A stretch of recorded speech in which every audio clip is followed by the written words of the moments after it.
ఓం శ్రీ పరమాత్మనే నమః. శ్రీమద్భగవద్గీత అదక్ తృతీయోధ్యాయ, 3వ అధ్యాయము, కర్మయోగము. ఈ అధ్యాయం యొక్క సారాంశము తెలుసుకుండే ముందు ఈ అధ్యాయం పేరు కర్మయోగం అని ఎందుకు వచ్చిందో ముందుగా మనం తెలుసుకుందాము. ఈ అధ్యాయం యొక్క పేరు కర్మయోగము. లోకమున కర్మ చేయకుండా ఏ జీవి ఉండలేదు. వారికి నియతములైన కర్మలను వాళ్ళు తప్పక నిష్కామ బుద్ధితో చేస్తూనే ఉండాలి. తమ విద్యుక్త కర్మలను ఫలాపేక్ష లేకుండా ఈశ్వరార్పణ బుద్ధితో చెయ్యాలి. ఆయా కార్యములను మనిషి ఎందుకు ఆచరించాలో, వానిని ఆచరించకపోతే కలిగే అపకారమేమిటో, ఆచరించినందువలన కలిగే మేలెలాంటిదో, ఏ కర్మ బంధాన్ని కలిగిస్తుందో, ఏ కర్మ ముక్తికి దారితీస్తుందో, ఈ ప్రకారముగా కర్మకు సంబంధించిన వివిధ విషయాలను విపులంగా ఈ అధ్యాయమున చర్చించబడి ఉండుట వలన దీనికి కర్మయోగము అని పేరు పెట్టబడినది. పూర్వపు అధ్యాయముతో ఈ అధ్యాయమునకు గల సంబంధాన్ని తెలుసుకుందాం. క్రిందటి అధ్యాయమైన సాంఖ్యయోగం యొక్క ప్రారంభంలో భగవానుడు అఖండమైన జ్ఞానోపదేశాన్ని అర్జునునికి చేశాడు. మరలా మధ్యలో నిష్కామ కర్మయోగాన్ని గూర్చి ప్రశంస కొంచెంగా చేశాడు. చిట్ట చివరికి మరలా స్థితప్రజ్ఞుని లక్షణములను, ఇంద్రియ నిగ్రహాది సాధనలను వచించి మహోన్నతమైన బ్రహ్మస్థితిని, జ్ఞానానుభవమును వర్ణించి చెప్పాడు. అదంతా విని అర్జునుడు జ్ఞానమే కర్మ కంటే అధికమని భగవానుడు నిర్ణయించినట్లుగా అనుకున్నాడు. జ్ఞానమే గొప్పదని భగవానుడు అనుకున్నప్పుడు నన్నెందుకు ఈ కర్మరంగమున, యుద్ధము అను ప్రచండ కర్మక్షేత్రమున వారు దింపుతున్నారు అనే సంశయము కలిగింది. భగవానుని ఈ క్రింది విధముగా అర్జునుడు ప్రశ్నిస్తున్నాడు. ఓ జనార్దన కేశవ, నీ అభిప్రాయమును బట్టి కర్మ కంటే జ్ఞానమే శ్రేష్టమైతే భయంకరమైన ఈ యుద్ధ కార్యమునందు నన్నెందుకు వినియోగిస్తున్నావు? కలగా పులగము వంటి నీ మాటలతో నా బుద్ధి భ్రమకు లోనవునట్లు చేస్తున్నావు. కాబట్టి నాకు శ్రేయస్కరమైన ఒక మార్గమును నిశ్చయముగా తెలుపుము. శ్రీ భగవానుడు అప్పుడు చెప్తున్నాడు. ఓ అనగా అర్జున, ఈ లోకమున 2 నిష్టలు ఉన్నాయని ఇంతకు ముందే చెప్పాను. వానిలో సాంఖ్యయోగులకు జ్ఞానయోగము ద్వారా, యోగులకు కర్మయోగము ద్వారా నిష్ట కలుగుతుంది. మనుష్యుడు కర్మలను ఆచరింపకుండా నైష్కర్యము అనగా యోగనిష్టా సిద్ధిని అతనికి లభించదు. అట్లే కేవలము కర్మలను త్యజించినంత మాత్రమున సిద్ధిని అనగా సాంఖ్యనిష్టను అతను పొందలేడు. ఏ మనుష్యుడైనా ఏ కాలమునందైనా క్షణమాత్రము కూడా కర్మను ఆచరించకుండా ఉండలేడు. ఇందు ఎట్టి సందేహమునకు తావులేదు. ఎందుకంటే మనుష్యులందరూ ప్రకృతి జనితములైన గుణములకు లోబడి కర్మలను చెయ్యటానికి బాధ్యులవుతారు. ప్రతి వ్యక్తియు కర్మను ఆచరింపవలసే ఉంటుంది. బలవంతముగా బాహ్యముగా ఇంద్రియ వ్యాపారములను నిగ్రహించి మానసికముగా ఇంద్రియ విషయములను చింతించేటట్టి మూడుని మిథ్యాచారి అంటే దంభి అంటారు. కానీ అర్జున, మనస్సుతో ఇంద్రియములను వశపరుచుకొని అనాసక్తుడై ఇంద్రియముల ద్వారా కర్మయోగాచరణము చేసే పురుషుడు శ్రేష్ఠుడవుతాడు. నీవు శాస్త్రవిహిత కర్తవ్య కర్మలను ఆచరింపుము. ఎందుకంటే కర్మలను చేయకుండుట కంటే చేయుటయే ఉత్తమము. కర్మలను ఆచరింపకపోతే నీ శరీర నిర్వహణ కూడా సాధ్యము కాదు. ఓ అర్జున, యజ్ఞార్థము చెయ్యబడు కర్మలలో కాక ఇతర కర్మలయందు నిమగ్నమగుట వలన మనుష్యులు కర్మబంధములలో చిక్కుబడతారు. కాబట్టి నీవు ఆసక్తి రహితుడవై యజ్ఞార్థమే కర్తవ్య కర్మలను చక్కగా ఆచరింపుము. కల్పాది యందు బ్రహ్మదేవుడు యజ్ఞసహితముగా ప్రజలను సృష్టించి మీరు ఈ యజ్ఞముల ద్వారా వృద్ధి చెందండి. ఈ యజ్ఞములు మీకు కామధేనువులాగా కోరిన కోర్కెలనెల్లా తీరుస్తాయి అని పలికాడు. ఈ యజ్ఞముల ద్వారా మీరు దేవతలను తృప్తిపరచండి. ఇంకా ఆ దేవతలు మిమ్ములను అనుగ్రహిస్తారు. నిస్వార్థ భావముతో మీరు పరస్పరము సంతృప్తి పరుచుకొనుచు పరమ శ్రేయస్సును పొందగలరు అని పలికాడు. యజ్ఞముల ద్వారా సంతృప్తిని పొందిన దేవతలు మీకు అంటే మానవులకు అయాచితముగానే ఇష్టములైన భోగములను ప్రసాదిస్తారు. ఈ విధముగా దేవతలచే అనుగ్రహింపబడిన ఈ భోగములను ఆ దేవతలకు నివేదన చేయక తానే అనుభవించువాడు నిజముగా దొంగయే. యజ్ఞ శిష్టాన్నమును తిను శ్రేష్ఠ పురుషులు అన్ని పాపముల నుండి ముక్తులవుతారు. తమ శరీర పోషణ కోసమే ఆహారమును స్థితపరుచుకొని వండుకొని తినే పాపులు పాపమునే భుజిస్తారు. ప్రాణులన్నీయు అన్నము నుండి జన్మిస్తాయి అంటే ఆహారము నుండి. అన్నోత్పత్తి వర్షము వలన ఏర్పడుతుంది. యజ్ఞముల వలన వర్షములు కురుస్తాయి. విహిత కర్మలు యజ్ఞములకు మూలములు. వేదములు విహిత కర్మలకు మూలములు. వేదములు నిత్యుడైన పరమాత్మ నుండి ఉద్భవించినవని తెలుసుకొనుము. అందువలన సర్వవ్యాపియు అవ్యయుడు అయిన పరమాత్మ సర్వదా యజ్ఞములయందే ప్రతిష్ఠితుడై ఉంటాడు. ఓ అర్జున, ఇట్లు పరంపరాగతముగా కొనసాగుతున్న సృష్టి చక్రమునకు అనుకూలముగా ప్రవర్తింపనివాడు అనగా తన కర్తవ్య కర్మలను పాటింపక ఇంద్రియ సుఖలోలుడైన వాడు పాపి. అట్టివాని యొక్క జీవితము వ్యర్థము.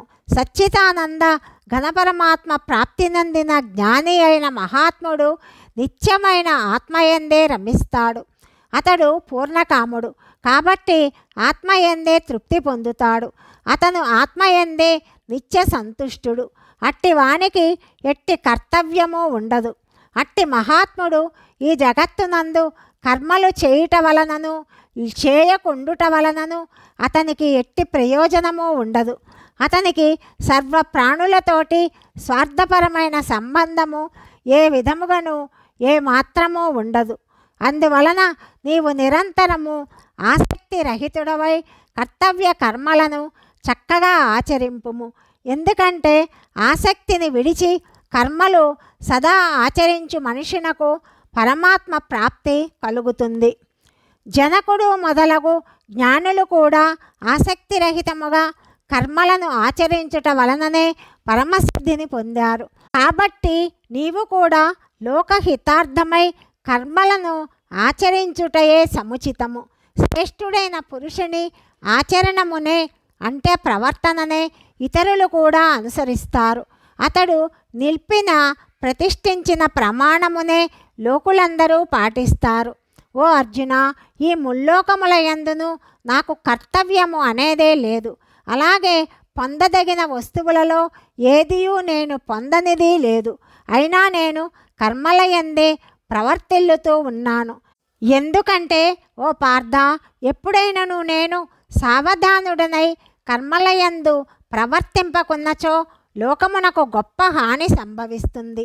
ఎందుకనగా మనుష్యులందరూ అన్ని విధముల నా మార్గమునే అనుసరిస్తారు. నేను కర్మలను ఆచరించటం మానినచో ఈ లోకములన్నీ నశిస్తాయి. అంతేకాదు లోకములందు అల్లకల్లోలములు సాంకర్యములు చెలరేగుతాయి. ప్రజానష్టము వాటిల్లుతుంది. అప్పుడు అందులకు నేనే కారకుడనవుతాను. ఓ భారత, అర్జున, అజ్ఞానులు కర్మలయందు ఆసక్తులై వాటిని ఆచరించినట్లుగా విద్వాంసుడు అంటే జ్ఞాని అయిన వాడు కూడా లోకహితార్థమై ఆసక్తి రహితుడై కర్మలను ఆచరించాలి. పరమాత్మ స్వరూపమునందు నిశ్చల స్థితిని పొందిన జ్ఞాని శాస్త్రవిహిత కర్మలను ఆసక్తితో ఫలాసక్తితో ఆచరించు అజ్ఞానుల బుద్ధులను భ్రమకు లోను చెయ్యవద్దు. అంటే కర్మలయందు వారికి అశ్రద్ధ కలిగింపరాదు. పైగా తాను కూడా శాస్త్రవిహితములైన సమస్త కర్మలను చక్కగా చేస్తూ వారితో కూడా అలాగే చేయించాలి. వాస్తవముగా కర్మలన్నీ కూడా అన్ని విధముల ప్రకృతి గుణముల ద్వారానే చెయ్యబడతాయి. అహంకార విమూఢాత్ముడు అంటే అహంకారముచే మోహితమైన అంతఃకరణము గల అజ్ఞాని. అహంకార విమూఢాత్ముడు ఈ కర్మలకు నేనే కర్తను అని భావిస్తాడు. కానీ ఓ మహాబాహు అర్జున, గుణ విభాగతత్వమును కర్మ విభాగతత్వమును తెలుసుకున్న జ్ఞానయోగి గుణములే గుణములయందు ప్రవర్తిల్లుతున్నాయని భావించి వాటి యందు ఆసక్తుడు కాదు. ప్రకృతి గుణములచే పూర్తిగా మోహితులైన మనుష్యులు ఆ గుణములయందును కర్మలయందును ఎంతో ఆసక్తులవుతారు. అట్టి మిడిమిడి జ్ఞానము గల మందబుద్ధులైన అజ్ఞానులను పూర్తిగా తెలిసిన జ్ఞాని అయిన వాడు భ్రమకు గురి చెయ్యరాదు, ఊగిసలాటకు గురి చెయ్యరాదు. అంతర్యామిని పరమాత్మ అయిన నా యందే నీ చిత్తమును ఉంచి కర్మలన్నింటినీ నాకే అర్పించి ఆశ మమత సంతాపములను విడిచిపెట్టి యుద్ధము చేయుము. దోష దృష్టి లేకుండా శ్రద్ధాయుక్తులై నా ఈ మతమును అనుసరించు మానవులు కూడా సమస్త కర్మబంధముల నుండి ముక్తులవుతారు.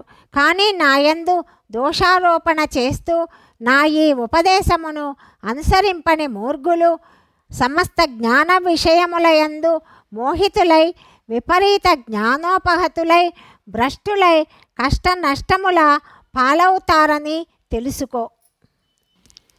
సమస్త ప్రాణులను తమ తమ ప్రకృతులను అనుసరించి అంటే స్వభావమునకు లోబడి కర్మలు చేస్తుంటాయి. జ్ఞాని కూడా తన ప్రకృతిని అంటే స్వభావమును అనుసరించియే క్రియలను ఆచరిస్తాడు. ఎవరైనా పట్టుబట్టి కర్మలను ఏ విధముగా త్యజింపగలరు? ప్రతి ఇంద్రియార్థమునందున ప్రతి ఇంద్రియ విషయమునందున రాగద్వేషములు దాగి ఉన్నాయి. మనుష్యుడు ఈ రెండింటికి వశము కాకూడదు.